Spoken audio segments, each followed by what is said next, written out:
पास उससे पहले एक सेठी साहब एक कमेंट आपका ले लेता हूँ। मेधा पाटकर है ना, हम हमेशा इस तरह से होता है। अरविंद केजरीवाल कहते हैं बैकग्राउंड चेक किया जाता है सबका, तो इनको लेने से पहले बैकग्राउंड चेक नहीं किया था। शहजाद करें कई वीडियो इनके पास अभी 2 जारी कर दिए, तो इनका बैकग्राउंड चेक नहीं किया था।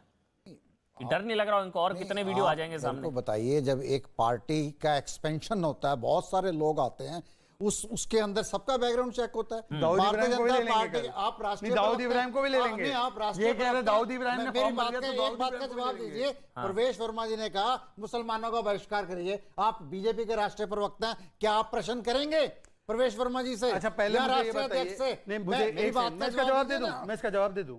आप ये बता रहे हैं कि कथा में जाने वाले लोगों को गाली देना इसलिए जायज है क्योंकि प्रवेश वर्मा जी ने कोई तथाकथित बयान दिया है, ये बोल रहे हैं उन्होंने? नहीं, ये बोल रहे हैं। मैं ये बोल रहा हूं जो प्रवेश वर्मा जी का बयान आपने नहीं सुना, तो आप बोल रहे हैं कि उस बयान की वजह से हिंदुओं को गाली देंगे आप, इस वजह से आप कहेंगे कि हम विष्णु ब्रह्मा महेश में विश्वास नहीं रखेंगे, इसलिए हम कहेंगे कि राम जी और कृष्ण जी में विश्वास नहीं रखना है, इसलिए आप कहेंगे हिंदू जो जाता है कथा में वो एच की तरह होता है और इसलिए आप भारत की जनता, गुजरात की जनता को सी शब्द कहेंगे, ये कह रहे हैं? बात करता है उसका बहिष्कार होना चाहिए, चाहे किसी भी पार्टी का। अच्छा, मुझे एक बात बताइए, आप वन साइडेड स्टोरी क्यों करते हैं? तो ये इटालिया जी को, इटालिया जी अब क्योंकि इनकी असलियत सामने आ गई है, इनको हटा देना चाहिए आपके हिसाब से?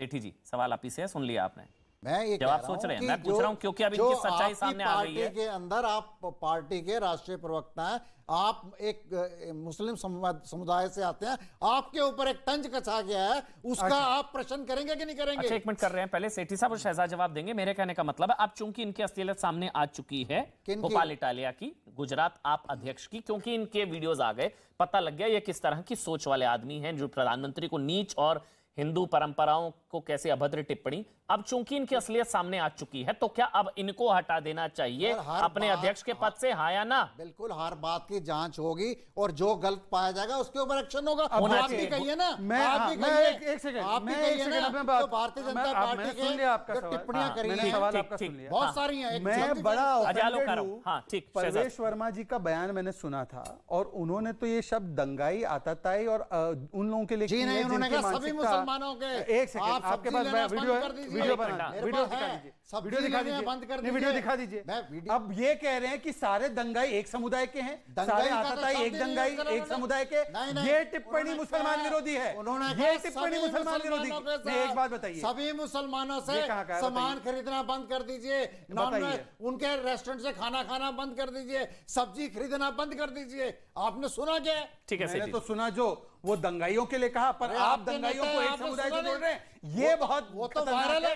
परंतु मुझे बताइए, अब दूसरा, अब मैंने उसका जवाब दे दिया, अब मुझे बताइए कि जो हिंदू कथा में जाता है वो क्या एच की तरह तालियां बजाता है? नहीं, मैं उसको तो गोपाल इटालिया पे कार्रवाई करेंगे केजरीवाल जी? नहीं, मैंने सुनवा दिया भैया, आपको 4 बार सुनवा दिया, फिर से सुनवा दूं सेठी साहब, नया वीडियो जो जारी किया गया बीजेपी की तरफ से। मैंने पूरा सुना नहीं है, मैं सुनवा देता हूं आपको। झाड़ू और स्वस्तिक में स्पष्टीकरण दिया था मैंने बौद्ध धर्म का, आपने कहा जी राजेंद्र गोपाल ने बोला, स्पष्टीकरण की क्या जरूरत है? उन पर एक्शन हो गया, उन पर तो एक्शन हो गया, आपने उसके ऊपर भी जवाब नहीं दिया। सेठी जी, उन पर तो एक्शन हो गया, किसको बचा रहे हैं? जवाब नहीं दिया। आम आदमी पार्टी ने तो एक्शन ले लिया, अपने मंत्री को हटा दिया। अब आप बताइए ना, जो भिक्षु थे, ऐसे व्यक्ति को पार्टी में रखना चाहिए। करेंगे आप, उनका घेराव करेंगे, जो कहे जो हिंदू देवी देवताओं के बारे में अजय आलोक, ठीक सर, एक मिनट, किसको बचा रहे हैं? जिनको आम आदमी पार्टी नहीं बचा रही सेठी जी, आप उसको बचा रहे हैं, उनका तो खुद इस्तीफा हो गया, फिर आप बचा रहे हैं भिक्षु दीक्षा, कहां से ला रहे हैं? उनका तो इस्तीफा हो गया, हो गया ना इस्तीफा, आप किसको बचा रहे हैं? उनका इस्तीफा हो गया है, अरे इस्तीफा हो गया उनका, क्यों लिया इस्तीफा जब वो गलत नहीं थे? अभी मैं आपको बताऊं, आप गोपाल इटालिया को बचा रहे हैं ना, बहुत भिक्षु ने बोला और पहले भी बोलते रहे हैं। प्रभु अगर कल को इस्तीफा हो गया तो आप, वहां की कल को गोपाल इटालिया से इस्तीफा हो गया तो फिर क्या करेंगे आप? प्रश्न कर रहा हूं मैं, ये प्रश्न कर रहा हूं, कोई बाबा, ये पहले भी ऐसा बाबा साहब अम्बेडकर हिंदू विरोधी नहीं है, उनके इस्लाम को लेकर क्या विचार है वो पढ़ लीजिए। ये परंपरा, उनके इस्लाम को लेकर क्या विचार थे ना वो पढ़ लीजिए। मैं अजय आलोक आपके पास जा रहा हूँ। अजय आलोक, ये क्या भगवान बुद्ध का, ये क्या अजय आलोक, क्या इतना बड़ा कोई, क्या एक मिनट हो गया सेठी जी शांत। अजय आलोक, क्या इतना कोइंसिडेंस हो सकता है कि सारे एंटी हिंदू स्टेटमेंट्स आम आदमी पार्टी के 2 नेताओं की तरफ से 2 दिन में सामने आ रहे हैं? या ये भी तुष्टीकरण वाली स्ट्रेटेजी है कि एक मैसेज चला जाएगा भाई और हम डिनाई कर देंगे? पहले गौतम जी का आ गया और अब इनका इटालिया जी का आ गया, ये भी हिंदू परंपराओं पर अभद्र टिप्पणी कर रहे हैं, गौतम जी का भी आया था। तो ये एक मेयर कोइंसिडेंस हो सकता है या आपको लगता है ये स्ट्रेटेजी है कांग्रेस वाली, कांग्रेस के वैक्यूम को भरना, इसलिए? नहीं अमन, देखिए तुलसीदास का एक कहावत है, यथो मत तथो पथ। मतलब नेता का मत जिधर रहेगा पथ उधर ही जाएगा, चाहे कोई भी नेता हो। केजरीवाल जी को आपने हाल फिलहाल में ऑब्जर्व किया है, सफेद झूठ बोलते हैं मुंह पे, सफेद झूठ जिसको कहते हैं।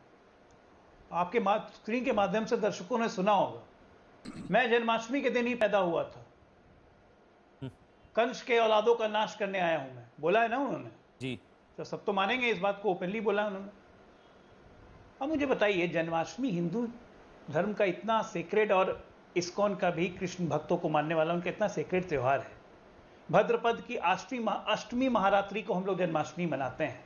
शायद ये केजरीवाल जी को पता नहीं होगा, ये जुलाई से लेकर सितंबर तक ओवरलैप करता है। इन्होंने कह दिया कि मैं जन्माष्टमी के दिन पैदा हुआ हूं जी। चेक कर लीजिए सब कोई अपने गूगल वहां पे, सारे दर्शक भी चेक कर लें। 1968 में केजरीवाल जी पैदा हुए थे 16 तारीख को, 16 अगस्त को। जन्माष्टमी मनी 13-14 का। ये कहां से पैदा हो गए? और कहते हैं कि कंस की औलादों को मारने आया हूं। कि गुजरात की जनता को कंस की औलाद कह रहे हैं क्या? 27 साल से जिस जनता ने चुन चुन के जिस सरकार को वहां पे लाया है, वो कह रहे हैं कि कंस की औलादों को मैं खत्म करने आया हूं। जिसका मतलब कि जिस सरकार को जनता ने चुना वो कंस की औलाद है। क्या स्टेटमेंट दे रहे हैं ये? आप ये सोचिए, इसे मानसिक दिवालियापन की निशानी है। ये तो चलिए हो गया, मान लीजिए इलेक्शन रेटोरिक से बोल गए, एक एक्सक्यूज देके बचेंगे। या दूसरी बात तो बताइए साहब, चीफ मिनिस्टर है ना, बात का कोई मतलब होता है ना। ऑफिशियल मीटिंग चेयर कर रहे हैं दिल्ली वक्फ बोर्ड की, ऑफिशियल मीटिंग, और उसमें कहते हैं कि मुझे पता चला है कि महाराष्ट्र में वक्फ, मुंबई में वक्फ की संपत्ति पे इस देश के सबसे बड़े इंडस्ट्रियलिस्ट ने कब्जा किया हुआ है। हमारी सरकार होगी तो सबसे पहले उस बिल्डिंग को गिरा के वो जमीन वक्फ को दे देंगे। ये एक नॉर्मल स्टेटमेंट है, ऑफिशियल स्टेटमेंट है ये चीफ मिनिस्टर का। जन्माष्टमी की बात मैंने आपको बता ही दी।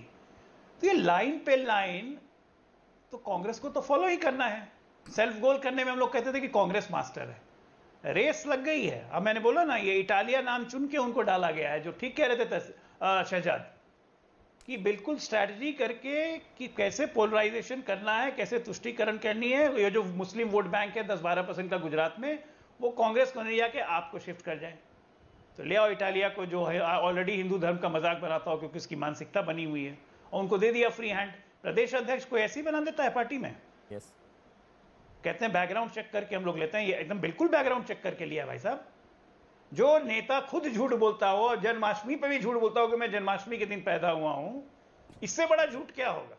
सारे दर्शक गूगल करके देखें, 1968 में जन्माष्टमी थी 13-14 की, केजरीवाल पैदा हुए 16 को। क्या हुआ भैया? मुझे तो नहीं पता है, कैसे लोग 2-3 बार पैदा हो जाते हैं। डॉक्टर हूं, मुझे भी नहीं समझ में नहीं आया, लेकिन हद होती है झूठ बोलने की। गुजराती अस्मिता की आप बात कर रहे हैं कि नरेंद्र मोदी को गाली दी। अरे जो गुजरात की जनता को इज्जत नहीं दे रहा है, गुजरात में चुनाव लड़ने जा रहा है, गुजरात की जनता को कंस की औलाद कह रहा है, कंस की औलादों का विनाश करने आया। जो जनता सरकार चुन रही है उसको कंस की औलाद कह रहे हैं, उसके बाद क्या बात करनी है? ठीक है, ये एकदम डिस्कोर्स में आने दीजिए। जो डिफेंड कर रहे हैं उनको मेरी सलाह है और मजबूती से डिफेंड की जनता कंस की औलाद